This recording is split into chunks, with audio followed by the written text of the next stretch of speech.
Hello and welcome back. Markets looking very healthy indeed today. We have had the much awaited CPI data release and the news is good there. S&P right back up at all-time highs. I think leverage statistics in the market are looking good, but there is some question about forthcoming CPI data releases, and that may play into the Fed's decision to cut rates further into the future. We're going to break it all down for you in just a sec. We do indeed have a 98.3% chance of further rate cuts, a further 25 basis point rate cut at the next FOMC meeting. And that is further supported by an inflation rate that hit 3% in September, lower than expected. And this is, of course, the CPI data release that we had just yesterday. Consumer Price Index showed a 0.3% increase on the month, putting the annual inflation rate at 3%, both lower than were expected. Excluding food and energy, core CPI showed a 0.2% monthly gain and an annual rate also at 3% less than forecast. The BLS, Bureau of Labor Statistics, released the data specifically because the Social Security Administration uses it as a benchmark for cost of living adjustments in benefit checks. Otherwise, the federal government has suspended all data compilation during the shutdown. More on that in just a second, because that does bring potentially further CPI data and further rate cuts into jeopardy. But for right now, the key result of this that you need to worry about is the fact that this report will clearly keep the Fed on track to keep cutting rates. Also reported here by Bloomberg's softer inflation report keeps the Fed on track to cut rates. And once again, we remain at a 98.3% chance of a 25 basis point rate cut at the next FOMC meeting. That is likely already priced in, although we did see a nice little bump in the S&P today. Right back at all-time highs, brand new all-time highs in fact. And once again, just to get a measurement on this for you, we are up now 4.48% from the lows put in after Trump started threatening further tariffs on China. So this is good. We know that rate cuts are good for risk assets. They mean that investors get less return for keeping their money in yield-bearing assets.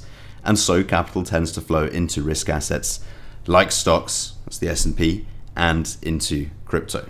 So take a look at this. Bitcoin up on the day. That's what we really care about. That's what we want to take a look at. Bitcoin up some 4.16% from the lows put in yesterday.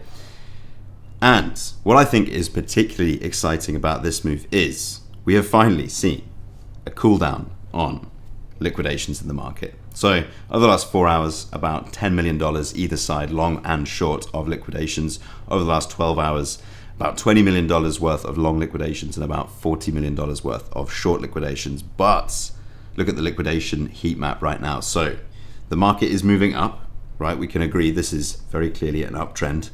But for the first time in such a long time, we don't have massive imbalances in the long and short liquidation risk in the market. You can see, sure, there is some long liquidation risk, but this is still stacked to the upside. And look at the disparity between these two sides of the market, particularly if we take a little zoom in on this and increase the resolution there. You can see there is just a much higher and a much closer risk of short liquidation to the upside at prices just a little bit to the upside than there is long liquidation risk at prices just a little bit to the downside. And that is a very good thing for the longevity of this move. And the reason for that is simply because it signals a break of the cycle that we've seen, where every time the market moves just a little bit up, a load of people jump in on leverage long, and then those people end up becoming liquidated, they end up becoming forced to sell at the shortest little down movement, and they end up dumping supply on the market, and the prices come down again very rapidly. But we have finally seen signs of an end to that, which means potentially, in my opinion, if history repeats itself, a lot of caveats on this one, but essentially it means that this move might well be a lot more sustainable.